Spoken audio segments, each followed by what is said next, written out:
3 ایک گھر میں اور 4 ایک گھر میں 7 ایک گھر میں کس کس کے پاس جاتے؟ ہمیں یقین کریں مصر کی حکومت نے بھی سمجھ میں نہیں آ رہی تھی بات، یقین نہیں آ رہا تھا۔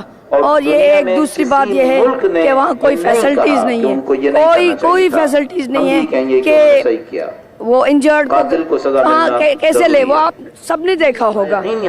اگر مطالبات منظور نہیں ہوئے حق کے مطالبے کے لیے تو پہلی کربلا تو امام حسین کے ساتھ ہوئی تھی، دوسری شکارپور میں، اب تیسری کربلا یہاں ہی ہوگی۔ اگر حکومت سے تو ہمارا مطالبہ ہے کہ یہی 500-600 کلومیٹر آئے ہیں یہاں سے، یہاں شکارپور کراچی تک، تو ہم تو امیدیں لے کے آئے ہیں، باقی تو اللہ مالک ہے، ہم ایسے نہیں جائیں گے۔ کفن لے کے آئے ہیں ساتھ، جب تک مطالبے پورے نہیں ہوں گے۔ کمیٹی گئی ہے، جو بھی ہماری شدہ کمیٹی ہے، وہ ابھی مذاکرات چل رہے ہیں، جیسے ہی مذاکرات کا پتہ چلے گا، ایک بھی مطالبہ پورا نہیں ہوا تو ہم یہاں سے جائیں گے نہیں، ہلیں گے نہیں۔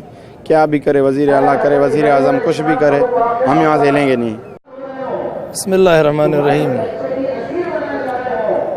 شکارپور سے جو خواتین اور بچے شہداء کے ورثاء آئے ہیں، وہ حکمرانوں سے جو امید رکھتے ہیں وہ در حقیقت پاکستان کی بقا کی امید ہے، اور وہ یہ ہے کہ یہ واقعات اگر اسی طرح سے پھیلتے گئے تو جو پاکستان کے دشمن ہیں، چاہے وہ بیرونی قوتیں ہوں یا ان کے اندرونی ایجنٹ ہوں، وہ یہ چاہتے ہیں کہ پاکستان افراتفری اور انتشار کا شکار ہو جائے، پاکستان بھی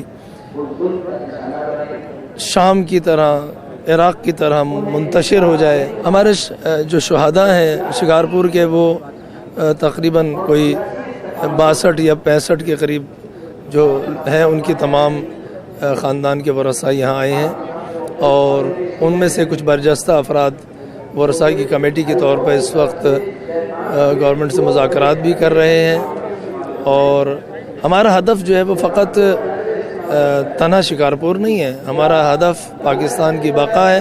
انشاءاللہ ہمیں امید ہے کہ ہم یقین رکھتے ہیں کہ شہید کا خون کبھی بھی رائے گا نہیں جاتا۔